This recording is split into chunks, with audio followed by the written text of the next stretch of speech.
And we are live. Very excited to have Jackie Ireland joining us for episode 27, The Power of Networking, a Young Professional's Guide. Jackie is the Business Engagement Coordinator for the Better Business Bureau of, I think it's Eastern Massachusetts, Yep. and a whole bunch of other things, Rhode Island or whatever. Big territory. This very large territory that includes the Boston area. Jackie, so great to have you on the show. We always like to start, I think, as you know, we always like to start by asking our guests, what is one cool networking event you've been to recently? And then we'll dive into what you do. Yeah. So one event that kind of sticks out to me, and these are usually my favorite events, is something that has an activity involved. And so I recently went to a networking event that included trivia, and that was kind of the icebreaker that started everything off. And it was nice because we already had these teams that were formed. We got put into groups, and the trivia was about random pop culture, life, just things that, some people just know those facts off the top of their head. But it was a great and really fun way to just kick it off without it being awkward or uncomfortable. And I love those type of events that kind of either start with an activity or you're doing an activity while networking, because I feel like it puts people at ease to kind of have something to distract themselves with a little bit. So I love that. It was held in Brookline, I think. And I believe it was a young professionals group that is just starting to get formed that I found through Meetup. Yeah, awesome. No better way to get the competition blood boiling than some trivia. So I love that. Oh, they were screaming and yelling. It was great. And I have to say, being like the older, sort of generation here, I feel like the young professionals groups always have better activities. I don't know. I've seen axe throwing, like they are getting out of the bubble when it comes to what typical networking looks like. It's good though. I mean, I agree with you. I think that having something else to do, it also creates an opportunity to have a conversation about whatever it is you're doing and a shared sort of experience. Right.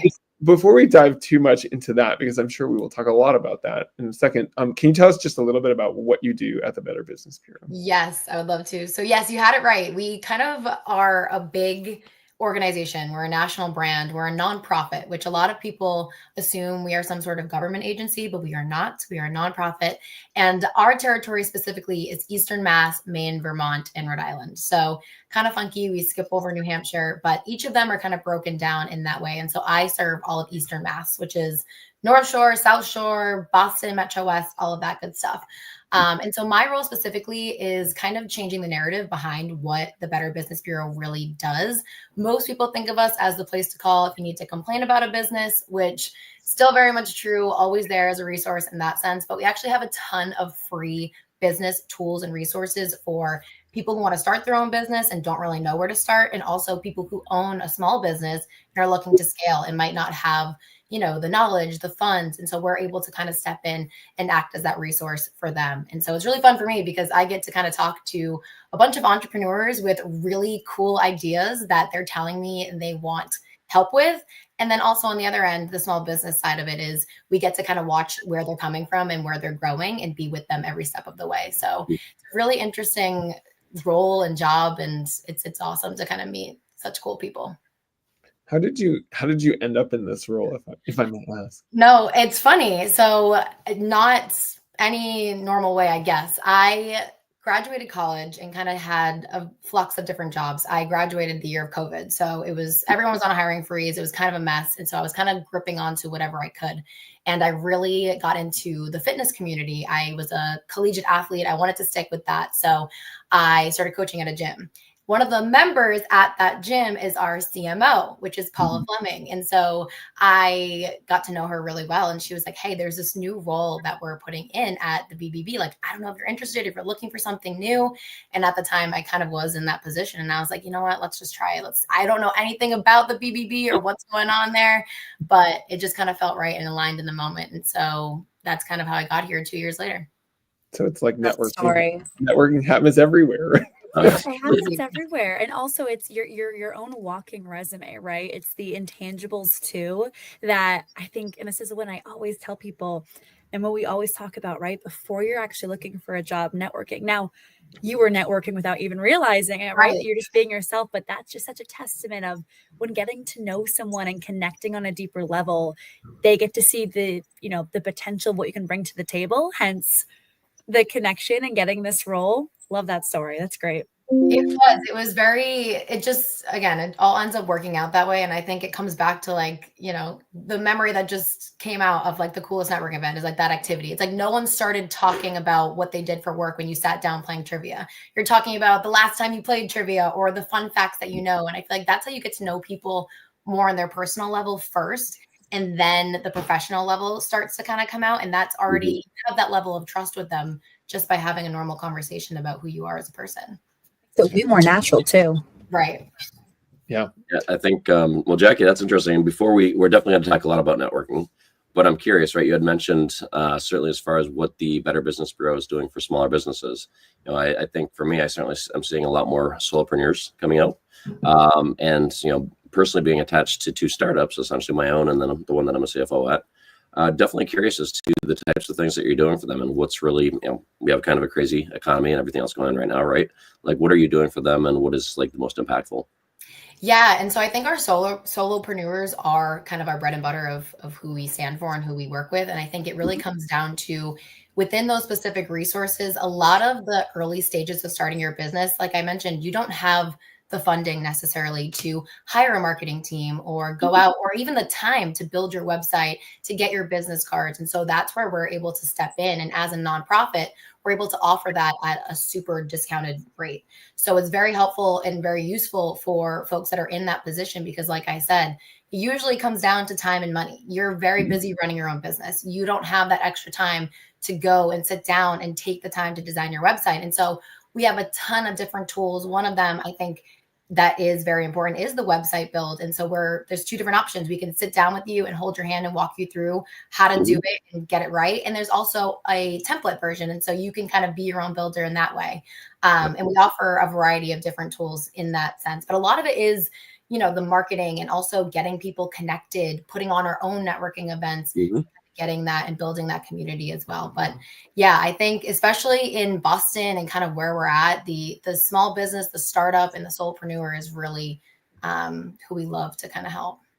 That's awesome. All right. Well, I'm going to actually take us into the networking topic because I'm dying to hear. We often ask people like how you got started networking, but I'm fascinated to know, were you a networker before you took this job, or was that something that was sort of new?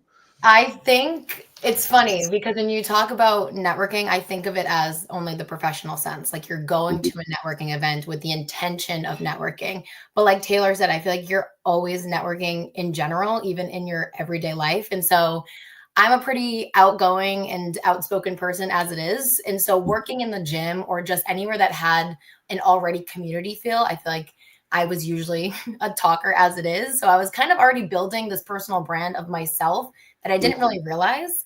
And so I feel like when I got into this actual position that required, okay, you're going to go out to networking events and you're going to let people know what BBB does, it was in a way a bit natural for me to have conversations like this, but also unnatural in the way of it is a bit structured and you have to be able to get across who you are and what you do in a really split second. And so trying to kind of figure all of that out was a little bit of a challenge, but I think I was already kind of networking myself without really knowing it, I guess.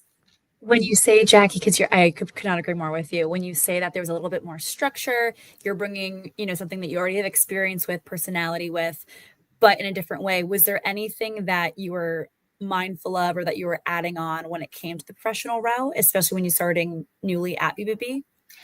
I think it was a lot of the small things, even just when you're having conversations with people, making eye contact with them or, going in with a handshake, like the small things that you're like, yes, obviously, I know those are a big part of networking, but when you're doing it not in the professional sense, those are things I might not be paying attention to or might not intentionally be focusing on. So I feel like once I started shifting into, okay, this is what we're doing, I kind of really looked at all of those small little things that I feel like do make a big difference in the relationships that I build and the people that I meet. And I'm curious on that note, and I'm sure this is accurate for yourself just because when you're, you you networking before, but it's just more your personality. You're getting to know someone with no real like purpose behind it other than just being genuinely curious. Did you find yourself having that curiosity and kind of listening to listen, not listening to talk, maybe those type of, mentalities and structures, and then incorporating that? I'm sure if you're already used to it on a professional route, maybe helps build those relationships a little bit faster, and then getting to know, again, lay of the land of professionals, how to find their gaps. Am I hitting that on the head right there? Totally. Yeah. Totally. I think that is like such a key in terms of networking in general, or even having any conversation. And you're intentively listening to somebody and what they're saying, and that's how you're making your response back. It was so much easier for me. And I worked in sales before this, and I hated it because not for the sense of I didn't believe in what we were selling, but more so it felt like I was pushing that on them in every conversation I was holding. With something like this, I'm not there to sell anything or necessarily get anything out of these conversations, which made it easier to fully be present and listening to what they're saying and kind of be able to go off from them without having to push anything else on them, if that makes sense. I give a lot of credit to anybody that is working directly in sales. There's a very fine line to walk, but I think, yes, definitely listening specifically is the way to go. That's great. Go ahead, Steve. Yeah, I was going to say, so just curious, you mentioned, for example, the trivia nights, those sort of things. What other networking type events would you say are your favorite, other than just an activity, or maybe other activities that you think are Yeah. I have really also enjoyed more of the like co-working type networking events, which I've seen pop up a lot, especially in like the Boston young professionals area. Those, again, really cool because we're in the middle of doing or trying to get some work done, but then having those casual conversations. And it's also a great opportunity to use other people as a sounding board. So if you have ideas, or if you're somebody that works fully remote and you don't really have a team to kind of pop ideas off of, I've really liked networking events that are kind of set up. Okay, we do structured networking in the beginning. We'll do some co-working and then structured networking before everyone leaves. And that is a really great mix of you're also getting your work done, but then you're making meaningful conversation all at the same time. I like that. I was remote at a previous job of mine, and so I was going a little stir crazy, in between going to events. And so I started actually going down the street. There's an Industrious in WeWork, and even those. I mean, I like the structure, of course, of it being a networking event, but being able to, sit out in the open and have conversations if you'd like. I like that. I mean, be able to like throw out ideas and perspectives. It gives people an option, and like not everybody is comfortable with networking, period. I think a lot of people aren't. It's not really an easy thing to do. And so when you're already sitting down, you're in your comfort of having either the activity, if you're doing a trivia night or whatever it might be, or your laptop and you're actually getting work done, you have the option of chiming in when it feels right or kind of laying low and doing your thing, which is great for, a variety of people and what makes them feel most comfortable. So it's interesting. I was at an event yesterday. I sort of snuck into an event that was sort of more of like a people sort of in like career search or job search mode kind of event. We got talk. I mentioned to a couple of people about this podcast and networking, and people are like, "Oh, networking, I hate it. Like I hate doing it." And I think it's really interesting that for many people, that's not really part of what they have to do in their job. We've talked about this before, like because they don't have to do it, they don't do it. And then when they do it, they feel like it, that sort of feeling that you were talking about, that sort of ick feeling of like, oh, I'm here and I'm talking to people, but I'm only talking to them because I need something from them and I don't feel good about it. And so I don't know, what is your, I'd love to hear sort of what is your advice that you give people who are not networking? Like what are the things that you would tell them to do to make them feel a little more comfortable with?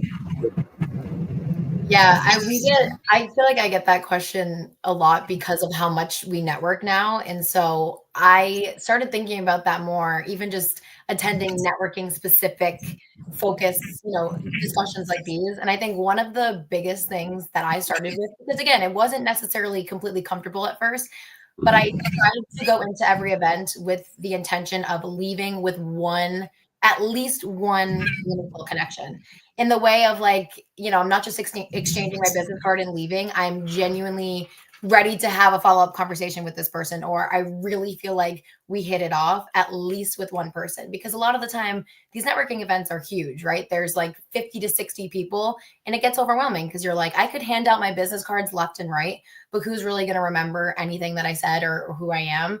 But going in and really in the car, just like right before I get into the event, taking a deep breath, letting myself know, okay, you just have to meet one person. You just have to walk away with one connection, kind of made it a little less scary. And then naturally, of course, you end up leaving with like at least 3, 4, 5 or whatever it may be. So kind of breaking it down made it a little less scary. But I will say, again, majority of people, it's not really a comfortable position to be in, to go up into a group of people already in conversation and introduce yourself. Yeah, it takes the pressure off too, right? Like being able to go in and have that mindset, especially if it's a new area or a different organization that you're not familiar with. And then also too, there's nothing wrong with this per se, but sometimes I see folks, they hand out their business cards like candy, and that's obviously great. But at the end of the day, what's more likely going to happen? Is it going to, you and I, Jackie, really connect and you hand me your business card? I'm going to absolutely shoot you an email or give you a call, and if someone I don't really know hands it to me, I'm going to look them up, maybe connect on LinkedIn, but that doesn't necessarily guarantee a conversation afterwards. So I like the intentionality that you're bringing to the table there. Right. Because I feel like 90% of the time we all have those business cards that we collect at the end of the event, and they're sitting on our desk for God knows how long before we actually go through them. So even without the business card aspect of things, like making the connection on LinkedIn, but then actually following up after with, a detail from the conversation you guys had that made it impactful for you, I feel like that's always gone a long way, and then opens up their network to you as well, because you already gained that sense of trust with them. Absolutely. So it's really interesting that you say that, because I feel like I've now gotten to the point where I mean, actually, I was having this conversation at that event yesterday. We were talking about like whether business cards were like even still a thing. And I'm like, absolutely. But it's funny because when I think about what do I do with the business cards, it's like I immediately take my business cards like that afternoon or the next day, and I'm like just entering all the people and connecting with them on LinkedIn. Right. What I realized is that when I do that, that's where I go, okay, this is somebody I want to follow up on, and I, I'll send a different message to that person than I will to the other person. There's some people like, great to meet you, let's connect on LinkedIn, and others like, oh, it's so great talking to you about whatever. So you're making decisions, but I think having the business cards, whereas if you just connect with people on LinkedIn, I feel like you kind of like, it's very easy to just completely lose track of them. Oh, and you don't always have their information too, right? Like not everyone's work email address is on there. So shooting a more personal note is probably securing a faster, again, post-event connection. Yeah, absolutely. For sure. And I always like to, I like having the business cards because my memory is horrible at times. And so I'll carry a pen with me with the business cards, and either when I'm getting back into the car after, or like while I'm there, I'll write a quick note down on the physical business card of something that the conversation we had or what to follow up about or whatever it may be. And I feel like that's super helpful when they are sitting in that pile on my desk. I can go back through and be like, okay, here's, why I kept this or who this person was. Because again, when you're networking with 50 or 60 people, it gets a lot to remember everything that you guys talked about. Yeah, and I know one of the things, I was just going to say, Jackie, I know one of the things, of course, you're at a lot of events, right? You're on the other side and you're manning a booth or personing a booth or however you want to call it. So when you're doing that, right, how do you keep track of those folks, right? Because, of course, in that case, it's many to one or many to two if there's a couple of you. So how do you keep track of that and, make sure you have the good follow-up and those sort of things? Yeah, I think I'm still honestly working on a system that effectively keeps track of the amount of people that you do interact with, especially at, a small business expo that has, 1,500 people there or whatever it may be. I found that when we do bigger events, if we already are kind of playing a role in that event, I'll usually have my Excel like spreadsheet up literally with my laptop, and I'll have a little section of the person that I'm talking to with their notes or their LinkedIn pulled up or whatever it may be, kind of in my organization. But otherwise, I try to do that little business card trick. That's really the only thing I've been able to effectively stick to, because it is hard. Sometimes you're not in a place where you're just going to have your laptop pulled up, or you don't have everybody's contact information. But whether it's on the business card itself, a little notebook, or if my laptop is up, just having it on an Excel to like have their, LinkedIn profile, their Instagram handle, whatever it is, so I can immediately click on it right after and follow up the way that I feel is best. But I do think it's definitely more difficult when there is a lot of people that you are interacting with, and they probably are all really good connections to have. It's just taking the time even after the event to still go back through, even when it's going to be a lot of work. Oh yeah, no, fully agreed.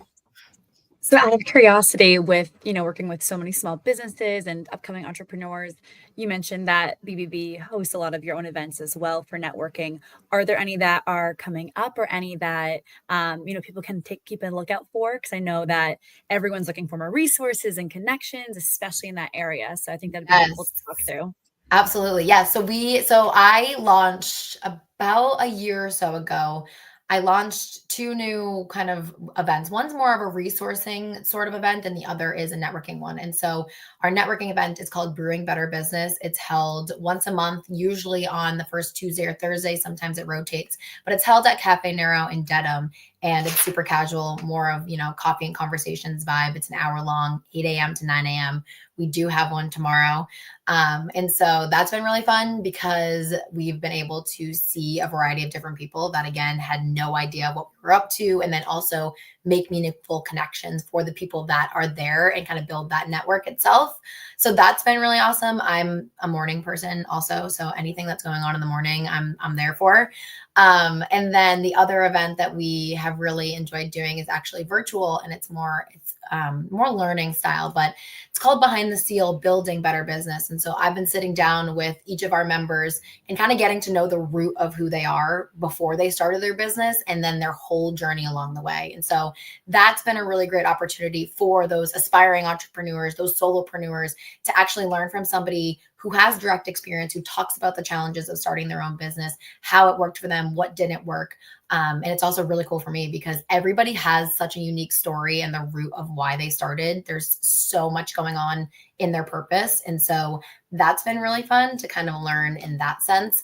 And then also, like I mentioned, the resource from that of learning directly from that individual is really cool to kind of spread that knowledge too. One question I have, Jackie, is how do you differentiate yourself from like the Chamber? And I imagine you get that question a lot, like Chamber versus Better Business Bureau. And again, I know that they both do a lot of great things, especially now for solopreneurs, especially. So I'm curious. Yeah, so we are so similar to the Chamber. And so we have a specific program that we do through the Chambers. Pretty much it's a reciprocal. And so because we are so similar, we end up becoming members with each other. And so that opens up the door for the Chamber members to also get to use our resources. And then we are a resource for the Chamber as well. And so we kind of work together in that sense. And we also like to do similar things with other resourcing organizations like SCORE or the SBA, and kind of sometimes put together events that are just business resourcing in general with all of these different options. Because again, you don't know what you don't know. And so a lot of people, they're even intimidated by the Chamber, because they're like, what does my Chamber really do? I don't really know. When in reality, it's such a hub for resourcing for small business owners. So we love to usually collaborate in some sort of way and work together in that sense, because we do have the same goal ultimately, and that is to help small businesses grow. So I love that, because it's so interesting as you sort of go through your networking journey. It's so interesting to hear the different perspectives on competition. Some people are like, I don't want to network with anybody that does what I do. I don't want them to, know anything about me, whatever. And then other people, sort of like what you're talking about, is just like, absolutely want to share information, knowledge, reciprocal, support, whatever, for the people that, you could arguably say, well, they're competing with us, so we're gonna, whatever. So I love that. That's a really great, I think, perspective that I think, some people probably need a little more of. I do feel like I hear that sometimes, like, especially like industry wise, because there's some networking groups that only allow, X amount of people from a certain industry in, or whatever it might be. But I think maybe it is preference, but I also feel like everybody, even if you're in the same industry, even if you do the exact same thing, there's still something unique about you and your offering in your niche that the other person that who might be in your same industry doesn't offer or might not be able to do. And so it's kind of finding like what your specific skill or what you're really good at within the same industries together, and then really focusing on that and going off of that versus, oh, they're in my industry, we do the same thing, we're competition with each other. Because I feel like working together is ultimately going to be beneficial to both parties at the end of the day than it is creating that tension. Yeah. Agree. Well, as promised, Jackie, our half hour is flying by. This is a great conversation, and I'm sure we could keep going forever, but we do eventually have to wrap up. So as you know, we like to finish up by having everybody share what's one cool networking event that you will be going to in the next couple of weeks. So would love to hear from you first. What events are you going to? Yeah, so obviously I will be, like I mentioned, tomorrow morning in Dedham at Cafe Nero if anyone wants to join, 8 a.m. to 9 a.m. But aside from that, a really cool one that I'm excited for that's pretty big is the Small Business Expo in Boston. It's actually marketed as a networking event because it's a mix of both. You have the option of kind of going around to all these different business resources, but then they create these different networking spaces with different topics in each. And so I'm really excited for that. I think it's going to be a pretty fun day. I will see you there. I'm also going there for a little bit. Love it. Me too. So awesome. Well, before I go, I'll go next. But before I go, Jackie, what is the best place for people if they want to connect with you? Yes, definitely through LinkedIn. Definitely send over a message or connect through there. But we're also on Instagram as well, which is at bbb.boston. Awesome. Excellent. Well, I would say I actually am traveling this week to do some training workshops, and so I don't have. I guess I'll be doing networking sort of through my work, but my cool networking event is, I think I've mentioned this before, there's a group that meets on I think it's the first Saturday or second Saturday of every month, called the New England Podcasters group, and they meet out sort of in Metro West kind of area, and it's a cool group. And we had Andy Lyons, the founder of that group, on a couple weeks ago. She's awesome, and so I'm really excited. It's always fun to go there. They always have cool speakers, and just great to meet other podcasters. I will pass it over to, I don't know, I'll let Stephen and Taylor fight it out. Who wants to? I'll go. Well, I do want to put a quick plug in. So this weekend I did the Boston Wine Expo, and that's why I was kind of curious to Jackie as far as being on the other side and actually, being behind the booth and doing those sort of things. Met some really, really, really interesting connections, both in terms of in industry, but then otherwise as well. Which I guess as you're pouring wine for several hundred people, you're bound to have some interesting conversations. I guess coming up, there is tonight a chamber event, the Spring Seasonings, which sadly I won't see Jeff at. But then, as well, tomorrow, the Atlantic Magazine is doing a Most Day conference all around health-related topics. So I'm looking forward to seeing what that's all about. Please let us know. I'm very interested in that. Me too. Nice. Taylor, bring us home.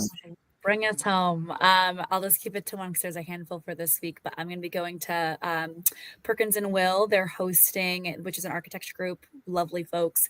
They're hosting the DCAM commissioner, Adam Back, I believe he pronounced his last name.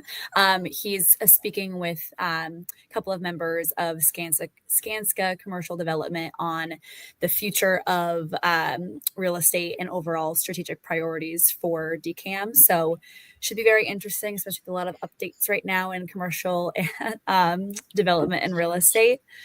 But that'll be a good one. And that's Thursday afternoon if anyone's interested.